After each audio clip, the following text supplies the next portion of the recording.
I'm Sarah Mitchell, 45, a marketing consultant who spent 7 years rebuilding my life after divorcing my cheating ex-husband.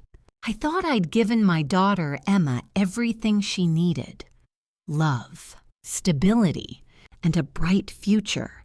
But when she walked into my living room last Tuesday, asking me to co-sign a loan so her father could buy her a house, I realized I'd been played. Mom, Dad's changed. Emma insisted, her eyes shining with naive hope.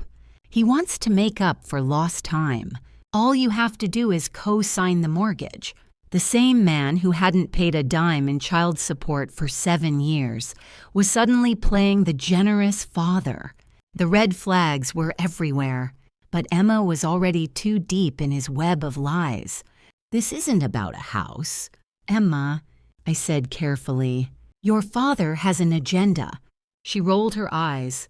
Why can't you just be happy that Dad's finally stepping up? Other mothers would be grateful their ex wants to help their daughter. That's when I knew.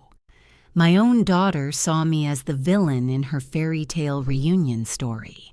She had no idea she was about to become a pawn in her father's most calculated game yet. Emma had just started her freshman year at Stanford University, at 18. She was brilliant academically, but still heartbreakingly naive about people's true motives. When she told me David was offering to pay the $300 euro down payment for a house near campus, while I would simply co-sign the mortgage, every alarm bell in my head started ringing. This was completely out of character for David Chen. My penny-pinching ex-husband who had always prioritized his own comfort above everything else, looking at Emma's expectant face. I tried to explain my concerns diplomatically. Emma, your father and I have been divorced for 7 years. In all that time, he's never voluntarily contributed a single dollar to your upbringing. Emma's patience evaporated instantly. She cut me off mid-sentence. Mom, I knew you'd say that. Dad already explained everything. He's sorry for the past. Why do you have to keep holding grudges? Seeing my expression darken, she quickly switched tactics, throwing her arms around me with that manipulative sweetness she'd perfected as a child. Dad said he had to focus on supporting his new family these past few years, so he couldn't help us financially. This house is his way of making it up to me. He'll cover the $300, 0 down payment, and you just need to co-sign the loan. Mom, you can't even help me with something this small. If the person standing in front of me wasn't the daughter I'd struggled to raise for 18 years, I would have slapped her right then and walked away. Instead, I rubbed my temples and tried to maintain my composure. Emma, did your father clarify whether this $300 is a gift or a loan? And whose idea was it for me to co-sign? Emma looked confused for a moment, then quickly became defensive. I don't understand what you're getting at. I just need you to answer one question. Will you co-sign or not? Her bratty attitude made my vision blur with anger. I fought to keep my voice steady as I refused. Emma's face immediately twisted with contempt and mockery. She pointed an accusing finger at me. Dad was right. You're not just selfish. You're jealous that he's being good to me. If you hadn't insisted on fighting for custody back then, I could have been living happily with Dad all these years. Dad loves me and wants to make things right. He was just testing to see what kind of person you really are, and you failed immediately. I stood there, stunned. Her words felt like daggers piercing my heart. When we first divorced, my salary was indeed less than half of David's, but over the years, I'd worked multiple jobs to ensure Emma had a better life than what my single income could initially provide. By now, I'd saved enough money for her wedding and a house down payment. I knew Emma had been secretly communicating with her father. afraid she might tell him about my financial situation and have it spread around. I'd never mentioned my improved circumstances to her, but I'd never been stingy with Emma materially. I'd even remained single all these years, partly because of her. And what about my ex-husband? He'd cheated during our marriage, married his mistress immediately after our divorce, and had more children with her. Yet, in this child's eyes, I was somehow the one who lacked the strength to keep her father around. When I divorced David, Emma was only 11 years old. At the time, I thought she was just too young to understand, that she simply missed her father. I never blamed her for those feelings. Instead, I comforted and reassured her I never imagined that after all these years, while she stayed quiet on the surface, she'd been harboring these thoughts all along. Seeing my prolonged silence, Emma delivered her final blow. "Mom, you've really disappointed me." Then she stormed out. Watching her disappear through the door, I began questioning whether my decision 7 years ago had been the right one.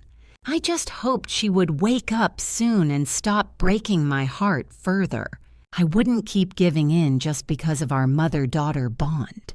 After Emma left, I forced myself to calm down and think through the situation logically.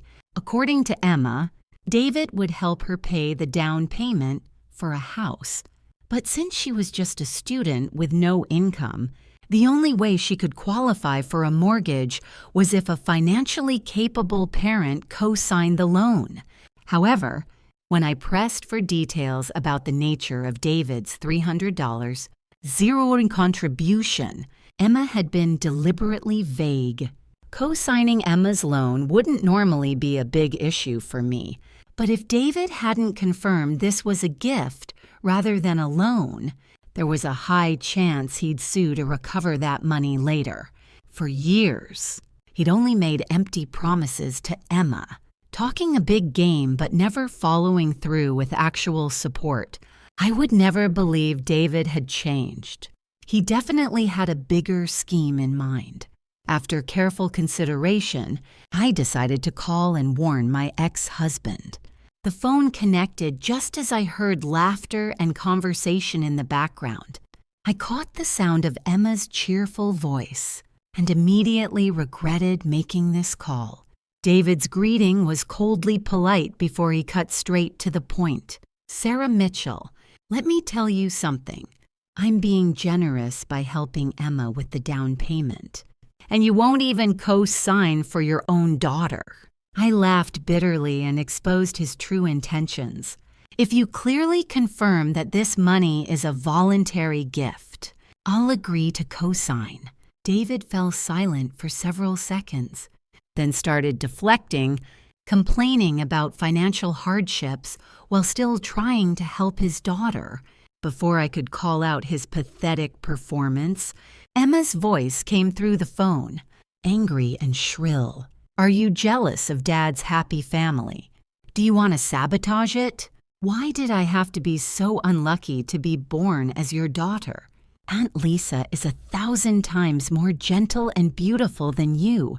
If I had a choice, I'd pick her. And another thing, Dad already co-signed for my house. I was just testing you today. And sure enough, you disappointed me completely." I felt like I'd been hit with a sledgehammer, speechless.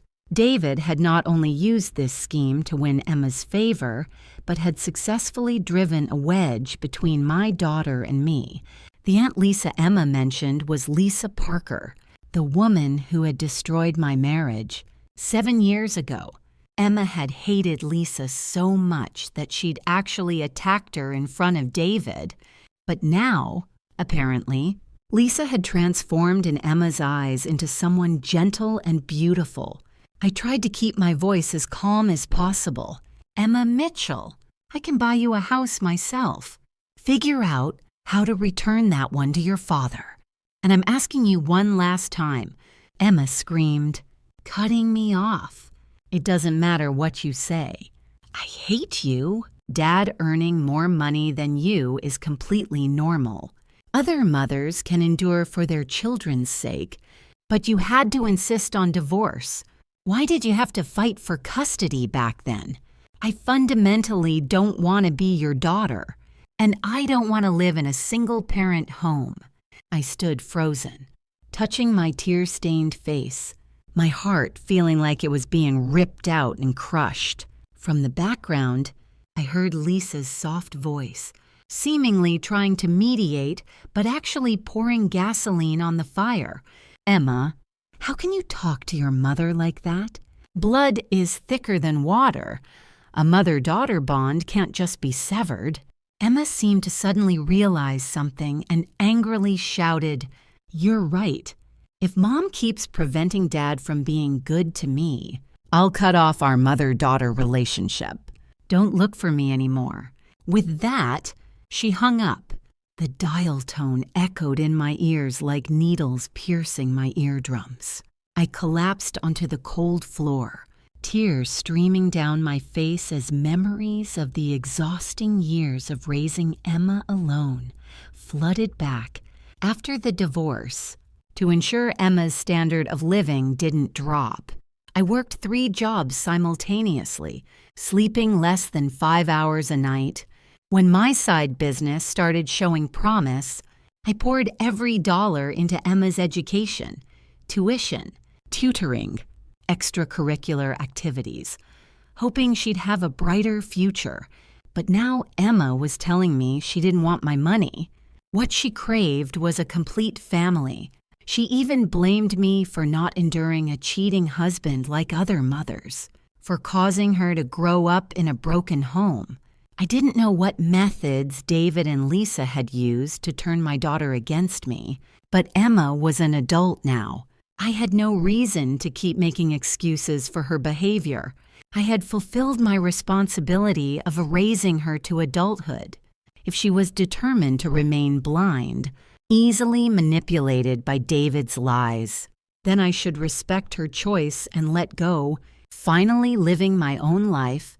Once I'd made this decision, I immediately cut off Emma's allowance, blocked all her contact methods, and changed the locks on my house without her monthly allowance.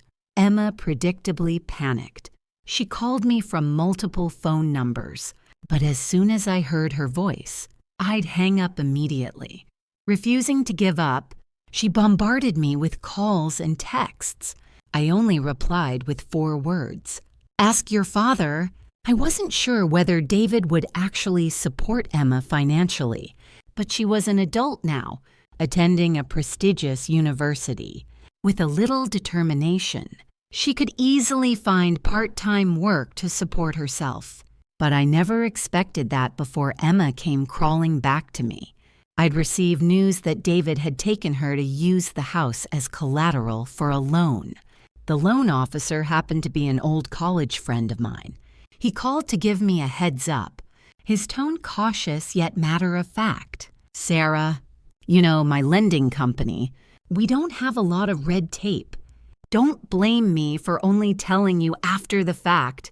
I warned your daughter about the serious consequences multiple times, but she wouldn't listen. Besides, if I hadn't done it, someone else would have. I can only give you a heads up to see if there's any way to salvage the situation." After hearing my friend's explanation, I felt like my skull was being torn apart by invisible hands, my chest constricted by an overwhelming pressure that left me dizzy. I really couldn't blame my friend's business practices. My daughter wasn't an idiot. She had voluntarily taken out this loan for David. David truly was a master manipulator. I didn't need to ask to know that the $300 UIRU down payment David had given Emma was definitely a loan, not a gift. David could not only sue to recover the down payment money, but could also pocket this new loan, while my naive daughter, still a student, would be stuck with debt she could never repay. David wasn't just calculating against Emma, he was calculating against me too. He was certain I wouldn't abandon my own daughter. I immediately contacted a lawyer to discuss the deeper implications and explore various solutions. But I knew that no matter how well prepared I was, if my foolish daughter didn't stand with me, everything would be useless. I thought about it all night and finally decided to try pulling my daughter back one more time. Not for any other reason. I just didn't want to regret standing by and watching after Emma was completely drained dry by David's family. Once I'd made my decision, I arranged to meet with David and his family. Planning to lay everything out once and for all, David didn't refuse. He readily agreed, and we arranged to meet at his house. When I arrived, the scene before me left me stunned.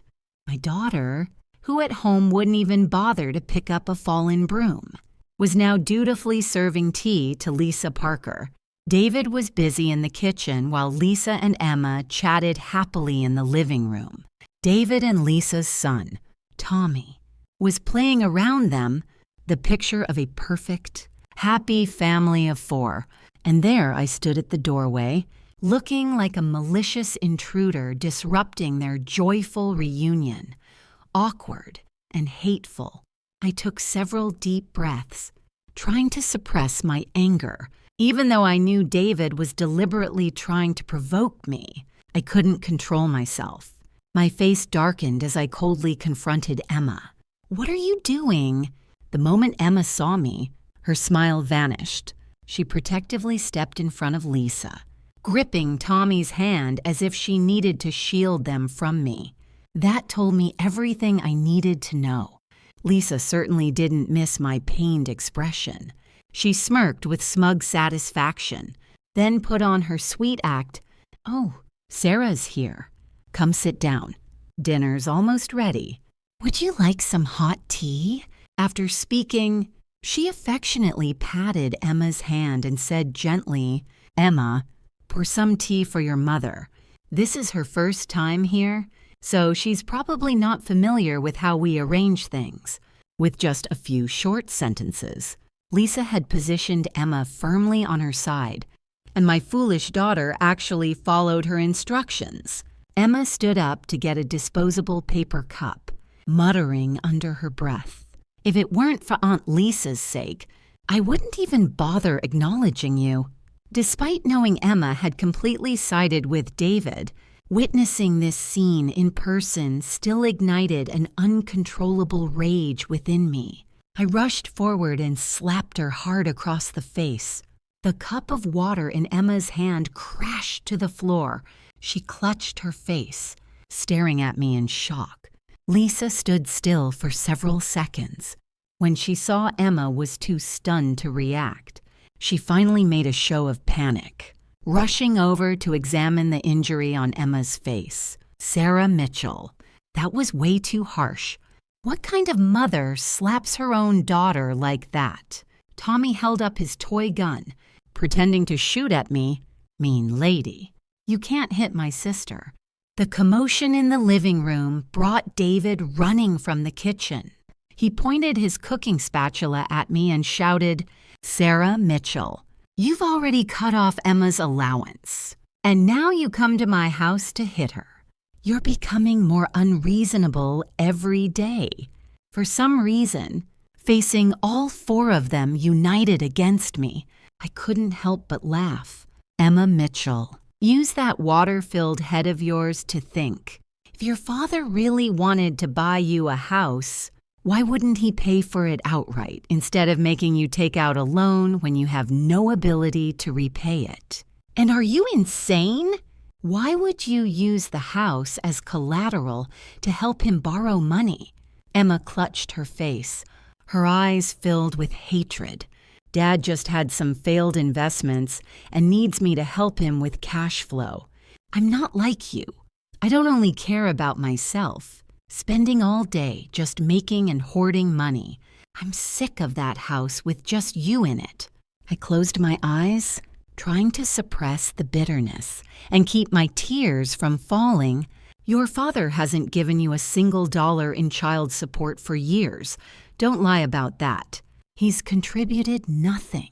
Just used some sweet words to manipulate you. Before the divorce, your father was too lazy to even wash a single dish. Now he's pretending to be a family man by the time he sells you off. You'll probably still be counting money for him. If you love your father so much, then go live with him from now on. Just pretend I never gave birth to you." Emma's expression wavered slightly. She lowered her head, seeming to consider my words. David rolled his eyes and immediately rushed to Emma's side, putting on a pitiful, remorseful act. He patted her shoulder and sighed. "I know your mother still resents me, but what did I do wrong? I just went looking for someone better. Seeing you upset like this, I really regret giving up custody of you back then." Looking at Emma's absolute trust in her father, I couldn't help but laugh again. David's lying skills hadn't diminished one bit. He gave up custody. Clearly, he had used custody as leverage to force me to give up most of our assets. Back then, because Emma was so young, I hadn't wanted to discuss this in front of her. Later, when I discovered Emma was still secretly in contact with them, I did tell her everything David had done. At the time, Emma said nothing, so I thought she understood. I never imagined she was just staying quiet on the surface while still believing I was the liar. For years, despite being busy with work, I always made time for Emma. When I saw her feeling down, I patiently comforted her. I believed I had done everything possible to fulfill my duties as a mother, materially and educationally.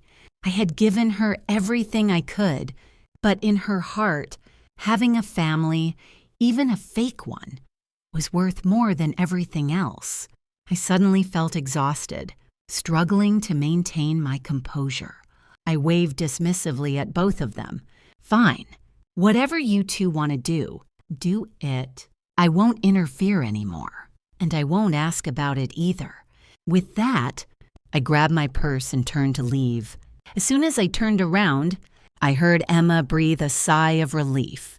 But before I'd taken more than a few steps, she called out to me, "Mom, Dad's going through financial difficulties right now. Can't you help him out?" "Wait, what? Did my ears deceive me?" I spun around to face Emma's matter-of-fact expression. David and Lisa made no move to stop her. Both remained strategically silent, waiting to see my reaction. "Emma Mitchell, your father nearly forced me to leave with nothing but the clothes on my back 7 years ago. And you have the nerve to tell me to give money to him and his mistress." Emma's voice was even louder than mine. "That's all in the past. Dad knows he was wrong now. Helping Dad means helping me. You only have one daughter. Aren't you afraid of having no one to take care of you when you're old?" I was so angry I started laughing. A plan the lawyer had suggested earlier today suddenly flashed through my mind. I forced down my rising anger, quickly organized my thoughts, then pointed straight at David and said coldly, "Let me tell you something. Emma Mitchell may be an adult, but she's still in school with no income. If you really want her to live with you, then tomorrow you go file to change custody immediately. Do you dare?" Lisa's expression immediately changed. She stepped forward to grab David's sleeve, looking extremely reluctant. Emma, meanwhile, looked at her father with complete anticipation, totally oblivious to their strange reactions. I could only shake my head. What a waste of effort raising this child. David pondered for a moment. Then his eyes flashed with an odd gleam. He patted Emma's back gently and looked at me with apparent determination. "Why wouldn't I dare? You were the one being stubborn and obstructive back then, causing me and my daughter to be separated for so many years. Now that she finally understands how wrong she was about me, how could I let her down?" Emma was moved to tears. her eyes brimming with emotion. Look at that. Even with me confronting them directly, even with David's black and white reversals, Emma still blindly sided with him. I'd rather have given birth to a piece of barbecued pork than this daughter. Lisa clearly disagreed, her face tense and reluctant. She hurried to intervene. Tommy's dad, this isn't reasonable. Emma has lived with Sarah for so many years. If we do this, Emma immediately wiped her eyes, dried her tears, and happily threw her arms around Lisa, cutting her off. Aunt Lisa, don't worry. I completely want to live with you and Dad. From now on, I'll consider you my real mother and Tommy my real brother. I don't acknowledge that woman anymore. Emma's passionate declaration didn't move Lisa at all. She just smiled stiffly and skillfully extracted her arm from Emma's embrace. Emma didn't notice Lisa's unwillingness and pressed even closer, thick-skinned as ever. Mom Lisa, I'm so happy to finally become a real family with you. As she spoke, Emma shot me a challenging look. When she saw I wasn't showing any of the reactions she expected, no pain, no despair, no sense of loss, no helplessness. She seemed to think I was just putting on a strong front. I sighed. How had my daughter gotten into a top university with a brain like this? How could this fake, conniving ex-husband manipulate her so easily? If what she wanted in her heart was a harmonious family, even a fake one, and that mattered more than anything else, then as her mother, I could only indulge her wish and let go to live my own life. After making this decision, I didn't waste any more words on them. I simply said, contact me wherever you need my cooperation for the custody change procedures, and immediately left. Emma still didn't know there was something I'd never told her. When David learned I'd given birth to a daughter, he'd only glanced at her once before claiming he was busy with work and leaving the hospital immediately. A man like that would be lucky not to see his daughter as a burden. I didn't bother guessing what scheme lay behind David's sudden change in attitude this time. Emma had chosen her own path, so she'd have to take responsibility for her own decisions. That evening, Emma posted a photo on her social media of David's entire family sitting around the dinner table together. In the picture, Emma sat beaming between David and Lisa, with her arms around both of them. Her caption read, "After going in circles for so many years, I finally have a perfect family. Looking forward to a bright future." I don't know what David had said to Lisa, but in the photo, she no longer looked annoyed. Instead, she was grinning like she'd just won the lottery. I knew this was Emma's way of passively provoking and intimidating me, so I completely ignored the post. Did she think this was the beginning of her happiness? I suspected it wouldn't be long before David pushed her into darkness. But what did that have to do with me anymore? Now I was just a divorced woman with no children to worry about. Still young and attractive. Before, I'd always thought I needed to save money for Emma's future, never taking time to care for myself. Now I maxed out my credit cards, buying, spending. For years, my nerves had been stretched tight as violin strings.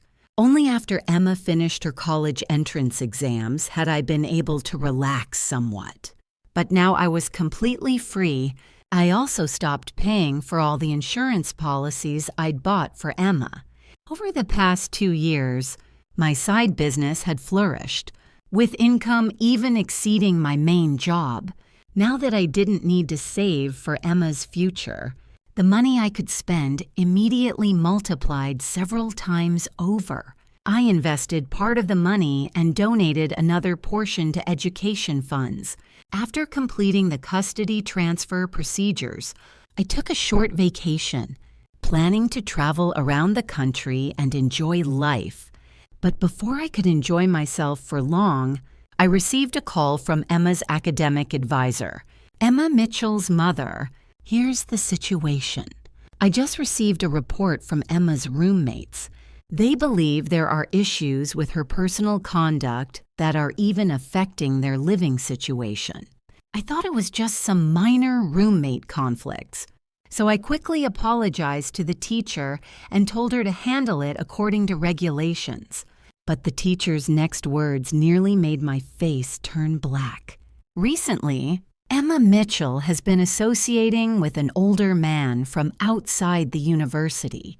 This person even posed as a parent to enter the female dormitory. Fortunately, nothing happened to her roommates.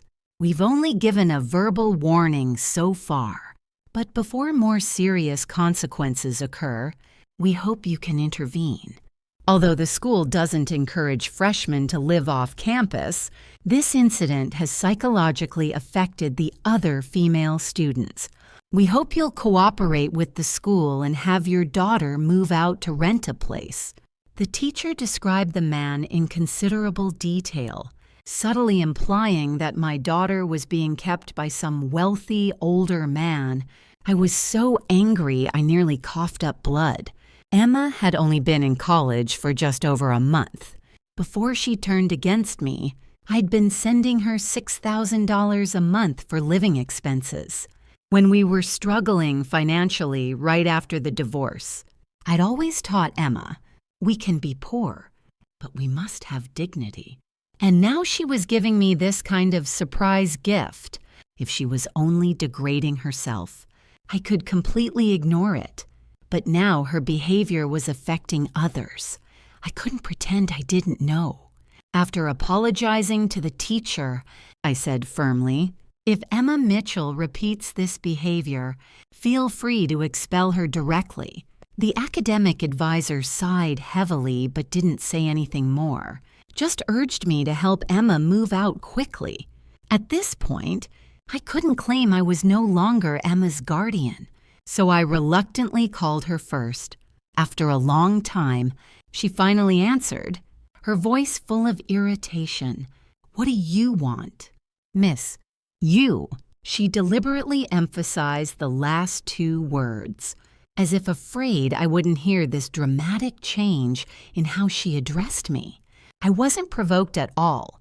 I got straight to the point, telling her to find her father for money to rent an apartment. Dad doesn't make money as easily as some people. My dad isn't like certain people whose money isn't clean. Dad doesn't have money right now. If you want me to move out, pay for it yourself. I laughed with anger. My money wasn't clean. What about her father's? Every penny I earned was honest money. I didn't have the energy to argue with her about this. I asked her directly about her relationship with this older man. I heard the sound of gum popping through the phone, followed by Emma's lazy voice. Hey, I'm an adult now. Plus, he's really good to me, and I like him too. Don't interfere. I took a deep breath, not bothering to argue further, and hung up directly. Ever since David bought Emma that house, she hadn't done a single thing right. Now I was completely done with her. I didn't want to worry about her choices or her life anymore. Since learning about David taking out a loan using Emma as collateral, I'd been recording all phone conversations between me, David, and Emma, rather than wait for something to happen and then be falsely accused by them. I'd rather strike first and completely cut off David's plans to drag me into their mess.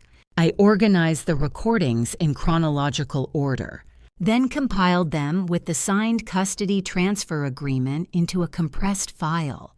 Next, I blurred some important information, took screenshots of parts of the agreement, and posted them on my social media with this status. Sarah Mitchell has officially transferred custody of her daughter, Emma Mitchell, to her ex-husband, David Chen.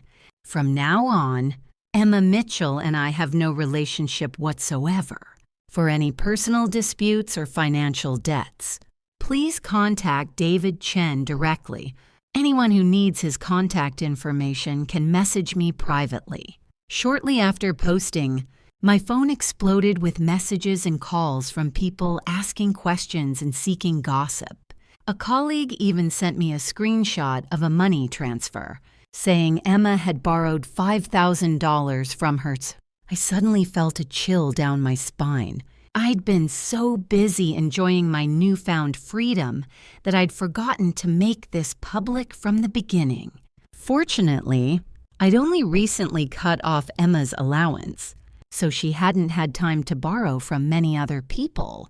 This colleague had a good relationship with me, so I immediately transferred $5,000 to her and told her not to worry about my daughter anymore. She understood my character and accepted the money without asking what had happened.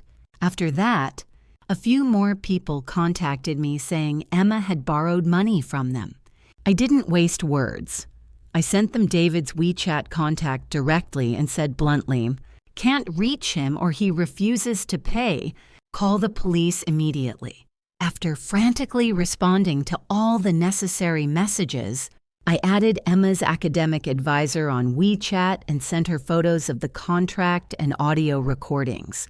The teacher immediately noticed the timing of the contract signing and actually apologized to me, then asked for David's contact information, saying she'd deal with him directly if there were any future issues. I was very satisfied. Turns out there were still reasonable people in this world. Not long after, Emma and David took turns calling me. I didn't answer. Just calmly removed both of them from my blocked list, created a group chat, and started a group call. As soon as we connected, David's roar came through first. "Sarah Mitchell, what's the meaning of posting all that stuff online?" Emma angrily chimed in. "I just came back to live with Dad. I never said I didn't need you to support me." "What gives you the right to make Dad responsible for everything?" I picked my ear, nearly deafened by the screeching sounds. I put the phone on speaker, set it aside, and said calmly, "David Chen, you agreed to the custody change, and the procedures are complete. Do you still think I should clean up after you two? And you, Emma Mitchell, when did I give birth to you? Or did I give birth to a placenta and raise it instead? If you have any brains, don't let David Chen lead you by the nose. You and your old man can handle your own problems. I'm calling once just to inform you, from now on, I won't interfere in anything you two do. No matter what excuses you come up with, I'll immediately gather evidence and sue." After saying this, I ignored their alternating screams and hung up directly, then blocked both of them again. With everything settled, I set my phone aside, put it on silent mode, then immediately called a spa to book a comprehensive treatment package. Although I'd resolved to cut ties with Emma, I hired a private investigator to monitor David and his family's recent activities, just to guard against any schemes they might pull behind my back. Sure enough, you get what you pay for. Before long, I received some useful information. David's financial situation did have problems, but it was nowhere near as dire as Emma had described. As for the boyfriend Uncle Emma had mentioned, it turned out he'd been in contact with David even before meeting Emma. The investigator also sent me files and information about this man. From the photos and his behavior, I could see he was a nouveau rich country bumpkin with some money but decent looks. No wonder my daughter had fallen into his trap so quickly after meeting him. But I had no intention of warning Emma. An investment that had already gone bad wasn't worth throwing more money at. The private investigator reported that Emma was trying to manipulate online public opinion to incite people to attack me. But netizens these days aren't stupid. Soon enough, they saw through Emma's intentions from her writing style and choice of photos. Instead of being swayed, people criticized her. What an unfilial daughter with no shame. She's destroying herself and thinks she's hurting someone else, realizing that fighting with me brought no benefits. Emma and David finally stayed quiet for a while. 3 months passed like this. Suddenly, one day, I received a call from an unknown number. As soon as I answered, Emma's sobbing voice came through the phone. "Mom, I really know I was wrong now. Please save me." If this had been before, my heart would have been shattered and I would have rushed to get justice for her. But now, Emma's heart-wrenching cries didn't move me at all. I didn't give her a chance to tell her sob story. I cut her off directly. "Young lady, don't randomly call people Mom. Just call me Miss. I'm getting old and need to sleep early. Goodbye." With that, I hung up despite her crying and begging, but I didn't block the number immediately because my instincts told me she'd send a text next. Sure enough, 10 minutes later, I received a long message from Emma. The gist was that David had never given her a penny for living expenses. While she was currently pregnant with her rich boyfriend's child, she'd gone to David seeking justice. But after David met her rich boyfriend, he immediately started demanding $500,000, calling the man by name, no less. This was the first time in months that my daughter's IQ had shown any signs of life.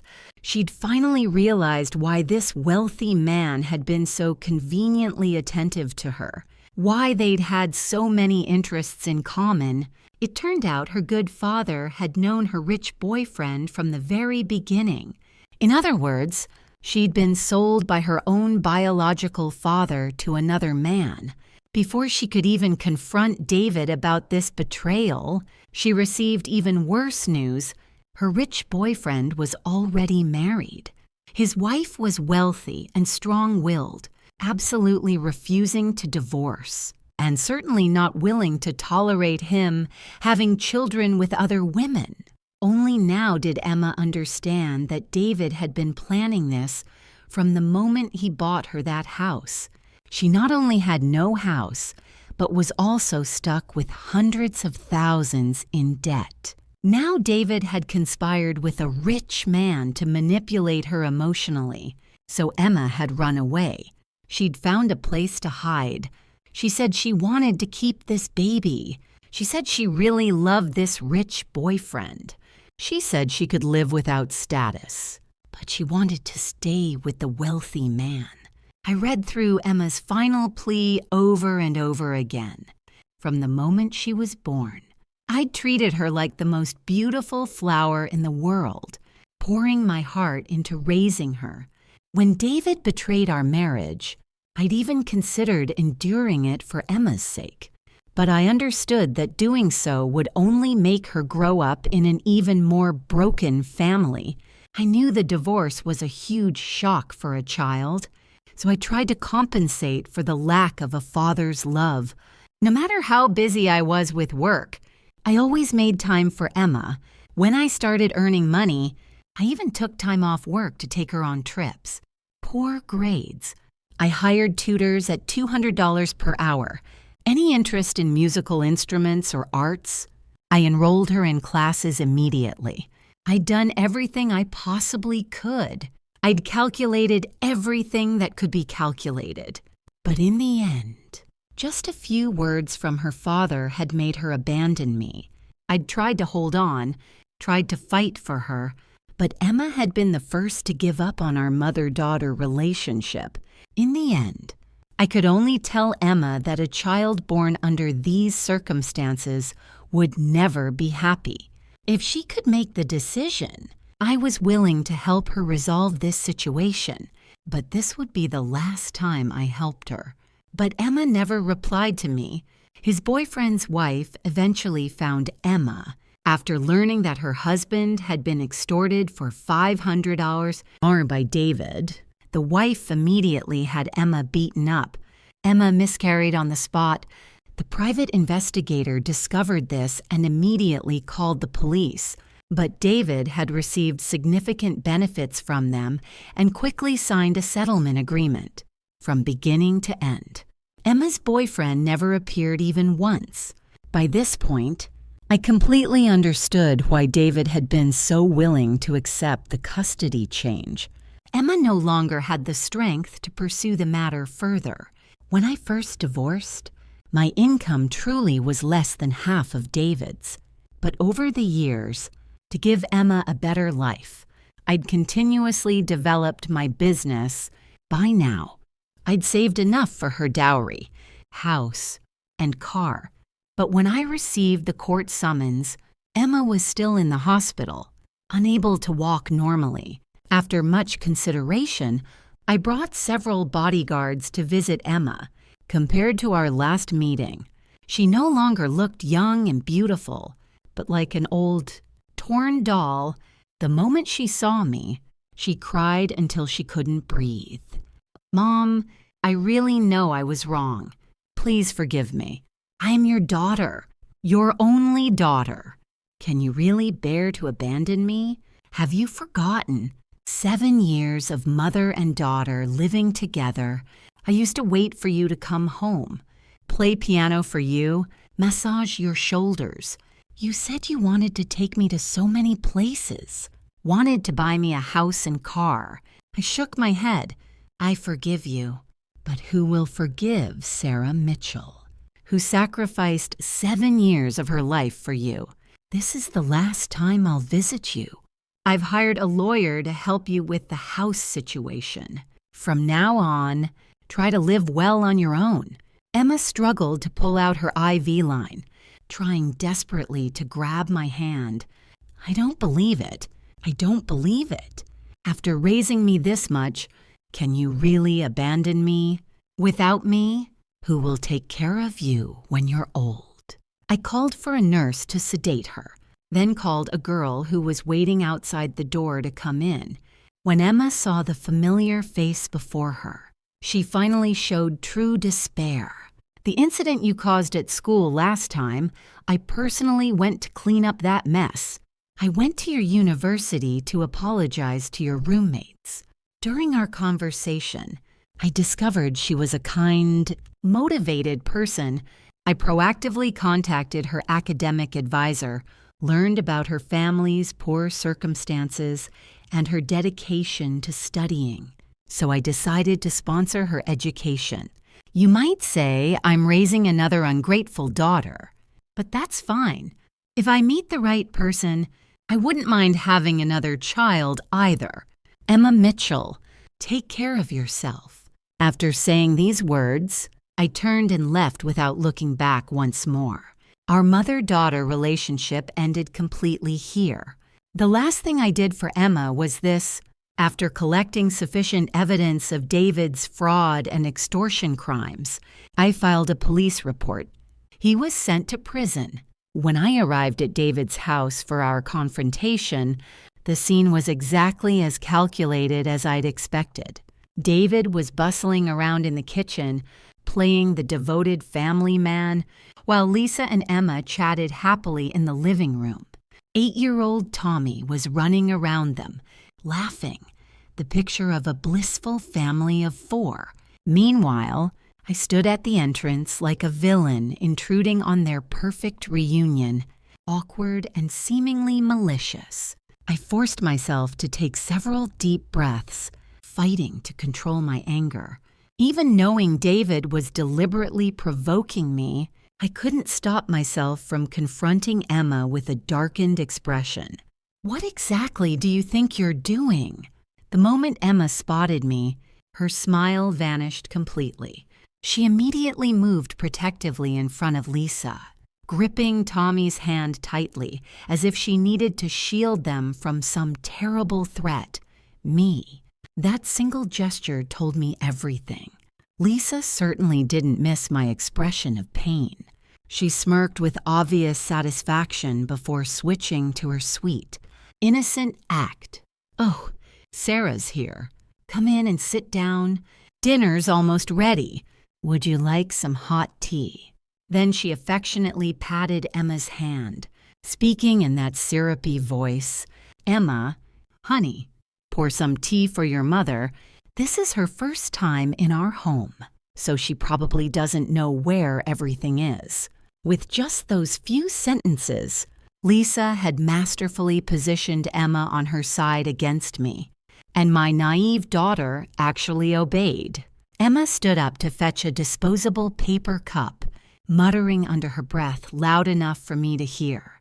If it weren't for Aunt Lisa asking nicely, I wouldn't even acknowledge you.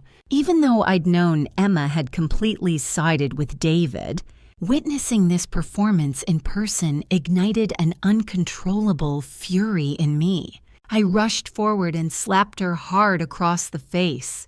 The cup crashed to the floor as Emma clutched her cheek. Staring at me in complete shock, Lisa remained frozen for several seconds, clearly waiting to see if Emma would react on her own. When Emma just stood there stunned, Lisa finally sprang into her concerned stepmother act, rushing to examine the injury. Sarah Mitchell. That was completely out of line. What kind of mother hits her own daughter like that? Tommy immediately pointed his toy gun at me, making shooting sounds. "Bad lady, you can't hurt my big sister." The commotion brought David running from the kitchen, brandishing his cooking spatula like a weapon. "Sarah Mitchell, you've already cut off Emma's money, and now you come to my house to assault her. You're becoming more unreasonable by the day." Facing their united front, all four of them against me, I felt a strange urge to laugh.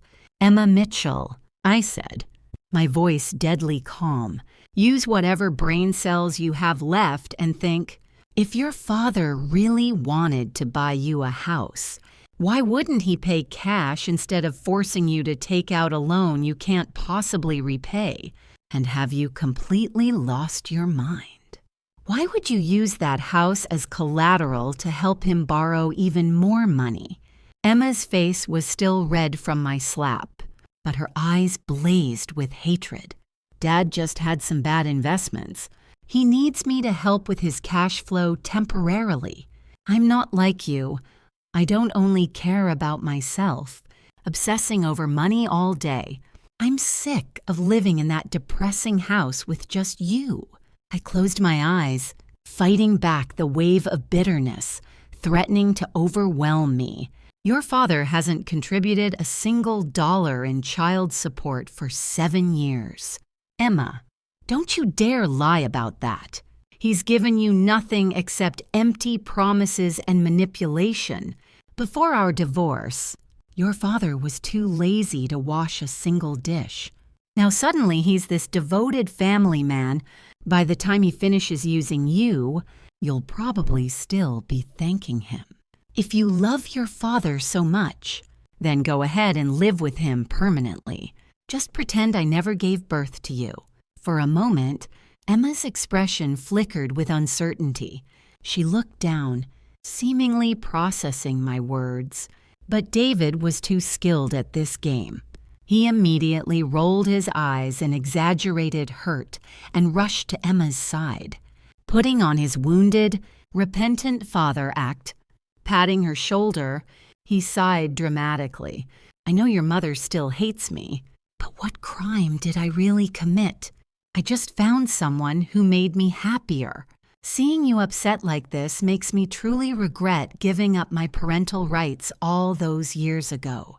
Watching Emma gaze at her father with such absolute, blind trust, I couldn't suppress a bitter laugh. David's manipulation skills were as sharp as ever. Gave up his parental rights. The truth was he'd used custody as a weapon to force me to surrender most of our marital assets. Back then, with Emma so young, I hadn't wanted to traumatize her by explaining the ugly details. Later, when I discovered she was secretly maintaining contact with David and Lisa, I did tell her everything.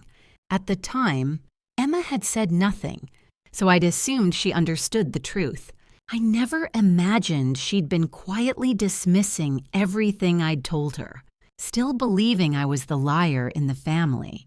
Despite my demanding work schedule over the years, I'd always prioritized time with Emma. Whenever she seemed troubled, I'd patiently listened and comforted her.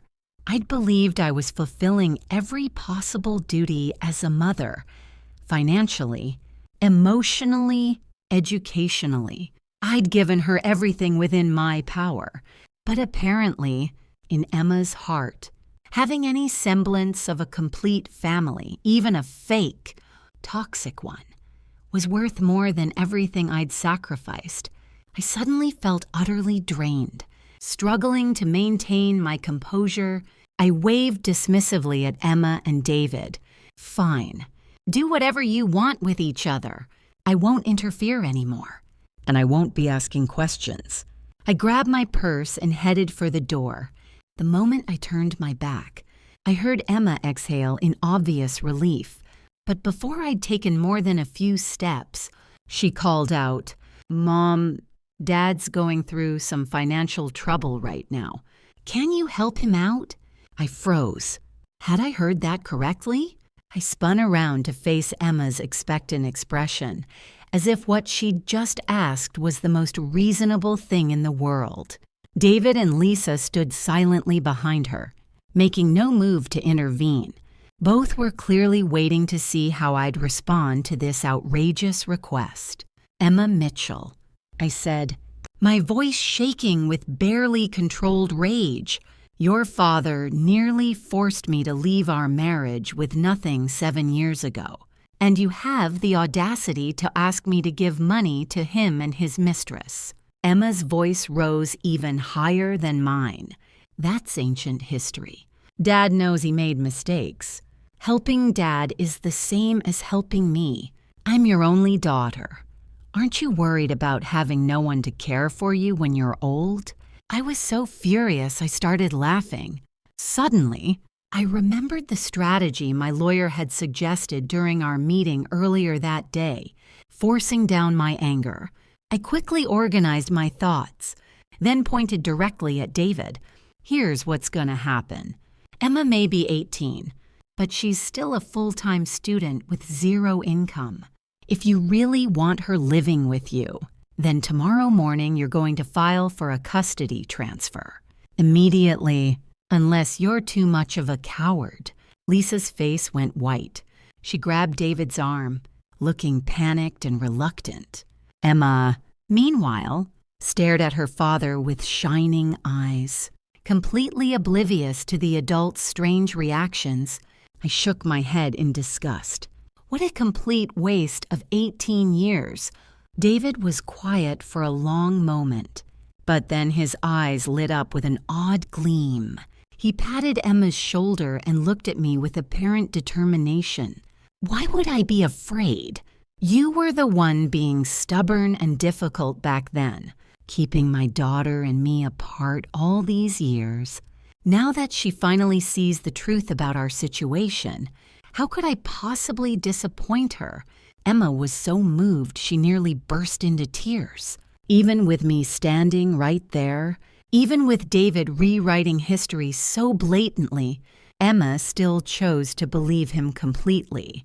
I would have preferred giving birth to a piece of barbecued pork. Lisa was clearly horrified by this turn of events. Her face was tight with anxiety as she tried to intervene. "David, this really isn't a good idea. Emma has lived with Sarah for so many years.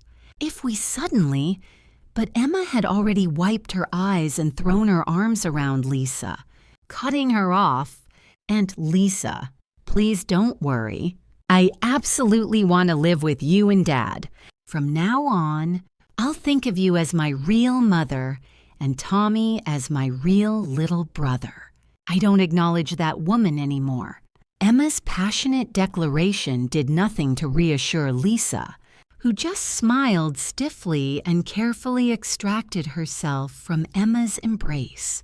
Completely missing Lisa's obvious discomfort, Emma pressed even closer with typical teenage obliviousness. Mom Lisa, I'm so excited to finally be a real family with you. As she spoke, Emma shot me a triumphant look, clearly expecting to see me devastated. When my expression remained neutral, no pain, no despair, no sense of loss, she seemed to think I was just putting on a brave front. I sighed deeply. How had someone with Emma's brain gotten into Stanford? How was David, this pathetic, obvious manipulator, able to fool her so completely? If having a harmonious family, even a dysfunctional fake one, was truly more important to Emma than everything else, then I supposed I should respect her choice and finally start living for myself. After reaching this conclusion, I didn't waste another word on any of them. I simply said, "Contact me if you need my cooperation with the custody paperwork," and walked out. Emma still had no idea about something I'd never told her. When David first learned I'd given birth to a daughter, he'd glanced at her exactly once before claiming he was busy with work and leaving the hospital immediately. A man like that would consider himself lucky if his daughter wasn't a complete burden. I didn't care to speculate about whatever scheme was behind David's sudden enthusiasm for fatherhood. Emma had made her choice. Now she'd have to live with the consequences. Just when I thought I could finally enjoy my newfound freedom, I received an unexpected call from Emma's academic advisor at Stanford. "Ms. Mitchell, I'm calling about your daughter, Emma. We've received concerning reports from her roommates about her personal conduct, and it's beginning to affect the living situation in their dormitory. I initially assumed this was just typical college roommate drama. Maybe Emma was being messy or inconsiderate. I quickly apologized and told the advisor to handle it according to university policy, but her next words made my blood run cold. "Mrs. Mitchell, your daughter has been seen frequently with an older man from outside the university. This individual has even posed as a parent to gain access to the women's dormitory. Fortunately, none of Emma's roommates were harmed, but we've had to issue a formal warning. Before this escalates further, we really need family intervention." She went on to explain that while Stanford generally didn't encourage freshmen to live off campus, Emma's behavior had created such anxiety among the other female students that they were requesting her removal from the dormitory system. The advisor described the man in considerable detail, making it clear she suspected Emma was being financially supported by some kind of sugar daddy arrangement. I felt like I was going to be sick. Emma had only been at college for just over a month. Before our falling out, I'd been sending her €6 monthly for living expenses, more than enough for any reasonable college student. During our financially difficult early post-divorce years, I'd constantly emphasize to Emma we might be poor, but we never compromise our dignity. And now she was apparently throwing away everything I'd tried to teach her. If Emma wanted to destroy only herself, I could have walked away. But her actions were now affecting innocent people, and I couldn't ignore that. After apologizing profusely to the advisor, I said firmly, "If Emma repeats this behavior, please don't hesitate to expel her immediately." The advisor sighed heavily but didn't argue, simply requesting that I help Emma find off-campus housing as soon as possible. Since the custody transfer was still being processed, I couldn't yet claim I was no longer Emma's legal guardian. I reluctantly called her. Emma took forever to answer, and when she finally did, her voice dripped with irritation. "What do you want?" "Miss, Mitchell." She emphasized my name with deliberate sarcasm, as if making sure I understood our changed relationship dynamic. I refused to take the bait, getting straight to the point. I told her to ask David for apartment rental money. Dad doesn't make easy money like certain people. Unlike some people, my father's income is actually legitimate. Dad doesn't have money right now. If you want me to move out, pay for it yourself. I nearly laughed at the irony. My money wasn't legitimate. Every dollar I'd earned came from honest, hard work. Something David had never understood. I didn't have the energy to argue about my integrity. Instead, I asked her directly about this older man she'd been seeing. I heard the sound of gum snapping through the phone, followed by Emma's deliberately casual tone. Look, I'm 18 now. Okay. Plus, he treats me really well. And I like him too. Don't interfere in my business. I took a deep breath, refusing to engage further, and hung up. Ever since David had bought Emma that house, she hadn't made a single good decision. I was completely done with her now. I no longer cared about her choices or the direction her life was taking. But I wasn't naive. Since learning about David using Emma as collateral for his loan, I'd been secretly recording all our phone conversations. With him, with her, with anyone related to this situation, instead of waiting for them to blindside me with false accusations later. I decided to strike first and completely eliminate David's ability to drag me into their mess.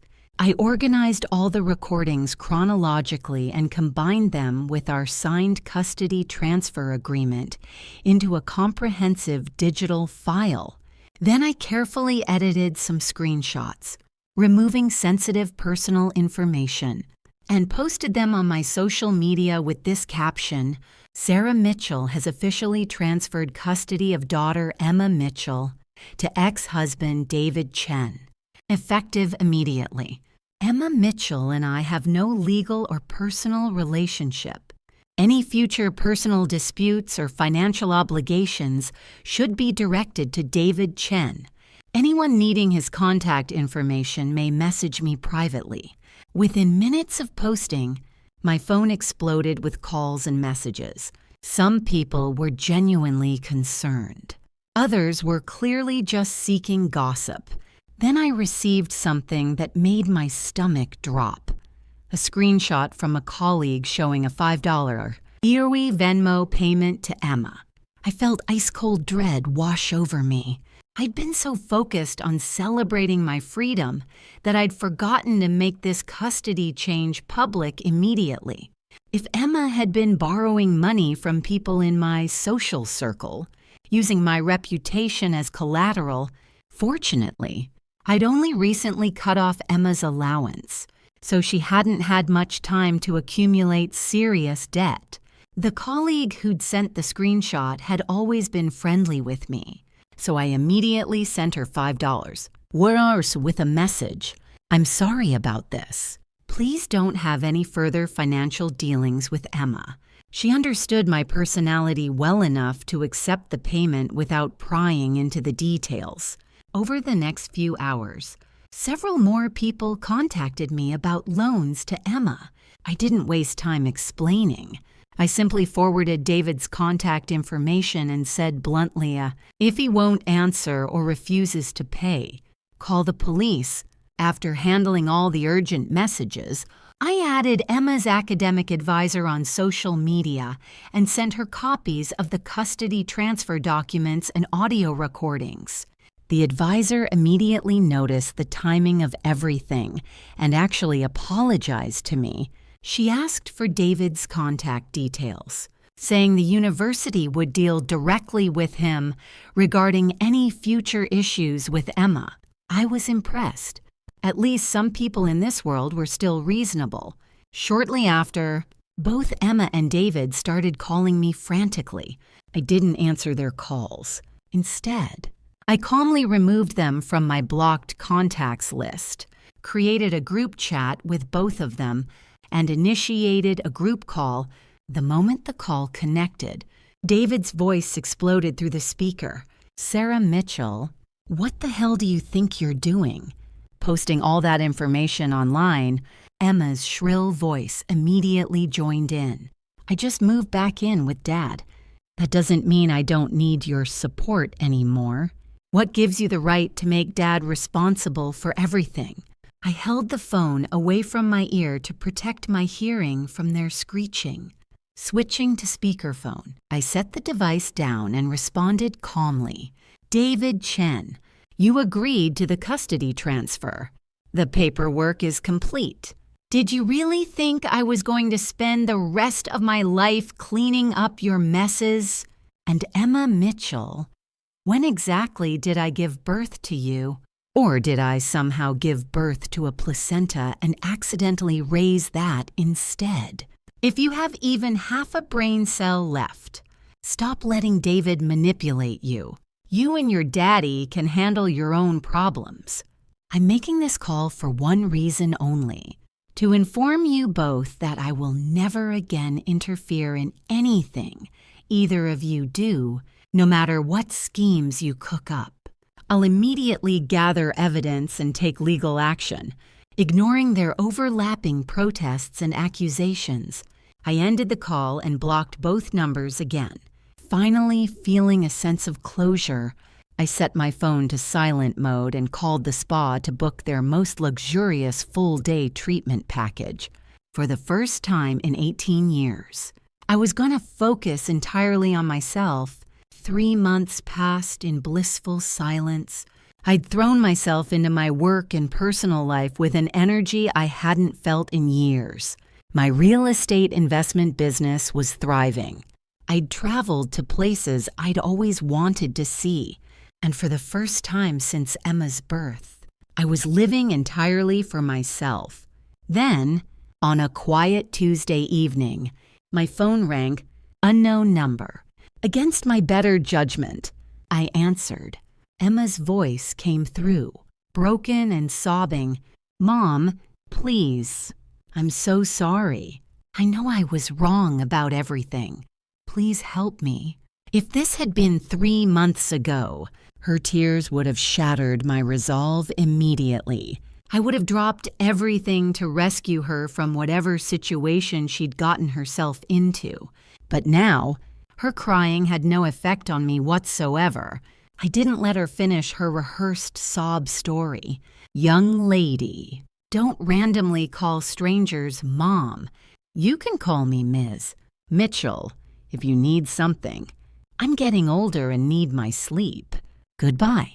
I hung up despite her increasingly desperate pleas, but I didn't block the number immediately. Something told me she'd send a text message next.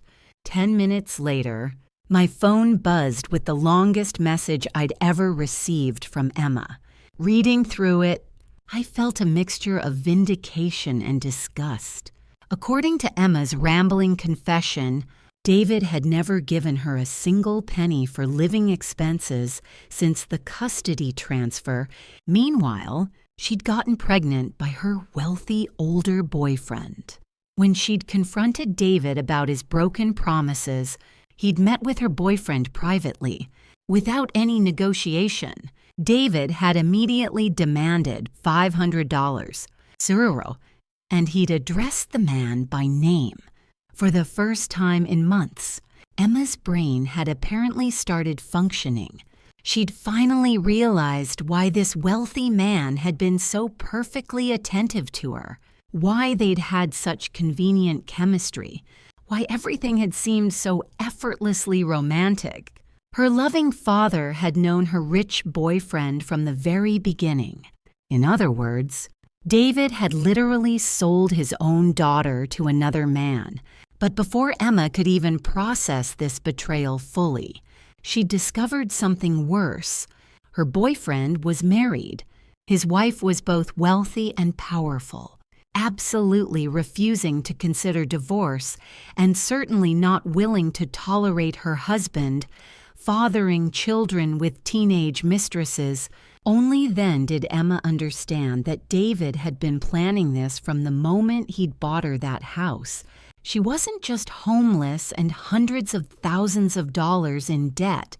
She'd been emotionally manipulated by a conspiracy between her father and a married man who'd seen her as nothing more than a temporary plaything. According to her message, Emma had run away and was hiding somewhere. Determined to keep the baby, she claimed she truly loved this married man. She insisted she could live without official recognition as long as she could stay with him. The message ended with desperate pleas for my help, my forgiveness, my intervention. I read Emma's words several times, feeling absolutely nothing. I'd spent 18 years treating her like the most precious thing in my world, sacrificing everything to give her the best possible life. When David had betrayed our marriage, I'd even considered staying for Emma's sake, but I'd realized that would only teach her to accept dysfunction as normal. I'd known the divorce would traumatize her, so I'd tried to compensate for her father's absence with extra love, attention, and support, no matter how exhausted I was from work. I'd always made time for Emma. I'd hired the best tutors, enrolled her in any activity that interested her, taken vacations I couldn't afford just to see her smile. I'd done everything humanly possible. I'd planned for every contingency I could imagine. But in the end, a few manipulative words from David had been enough to make her abandon me completely. I'd tried to warn her, tried to fight for our relationship, but Emma had been the first one to give up on us. Finally, I typed a short response. A child born from this situation will never have a happy life. If you're ready to make a different choice, I'll help you handle it. But this would be the absolute last time. Emma never replied. A week later, my private investigator called with news that made my blood run cold. The married man's wife had found Emma. After learning that David had extorted $500 from her husband, the wife had arranged for Emma to be beaten severely. Emma had miscarried on the spot. The investigator had immediately called police, but David, who'd clearly received substantial payments from the wealthy family, quickly signed papers refusing to press charges. Throughout the entire ordeal, Emma's loving boyfriend never appeared once. By this point, I finally understood why David had been so eager to accept the custody transfer. He'd never intended to support Emma financially. He'd planned to profit from her in the most degrading way possible. When I received the court summons related to the house loan situation, Emma was still hospitalized and unable to walk properly. After much internal debate, I decided to visit her one last time, not out of maternal love, but to ensure I wouldn't regret failing to try one final intervention. I brought several bodyguards, just in case David or his associates tried anything. Emma looked like a broken doll, pale, fragile, and utterly defeated. The moment she saw me, she dissolved into hysterical tears. "Mom, I understand everything now. I was so wrong about everything. Please forgive me. I'm your daughter, your only daughter. How can you really abandon me? Remember when we lived together? I used to wait for you to come home, play piano for you, massage your shoulders when you were tired. You promised we'd travel together, that you'd buy me a house and car." I listened to her desperate attempts to manipulate me with nostalgia, feeling remarkably unmoved. "I can forgive you, Emma," I said quietly, "but who's going to forgive Sarah Mitchell for the 7 years of her life she sacrificed for an ungrateful daughter? This is the last time I'll visit you. I've already hired a lawyer to help resolve the house situation. From now on, you need to find a way to survive on your own." Emma tried to pull out her IV line, reaching desperately for my hands. "I don't believe it. After raising me for 18 years, you can really just throw me away. Without me, who's going to take care of you when you're old?" I signaled for the nurse to sedate her, then called someone who'd been waiting in the hallway. When Emma saw the young woman entering her room, a familiar face from Stanford. Her expression crumbled into complete despair. "You probably remember Jessica from your dorm situation," I said calmly. "After I went to Stanford to apologize to your roommates, I got to know her better. She's from a poor family but incredibly hardworking and kind. I've decided to sponsor Jessica's education. And Jessica, if I meet the right person, I'm not opposed to having another child who might appreciate what a mother's love actually means. Emma Mitchell, take care of yourself?" I turned and walked away without looking back. Our mother-daughter relationship was officially over. The final thing I did for Emma was this. After collecting comprehensive evidence of David's fraud and extortion crimes, I filed a detailed police report. He was arrested and sentenced to federal prison. Emma was truly on her own now, exactly as she'd claimed to want.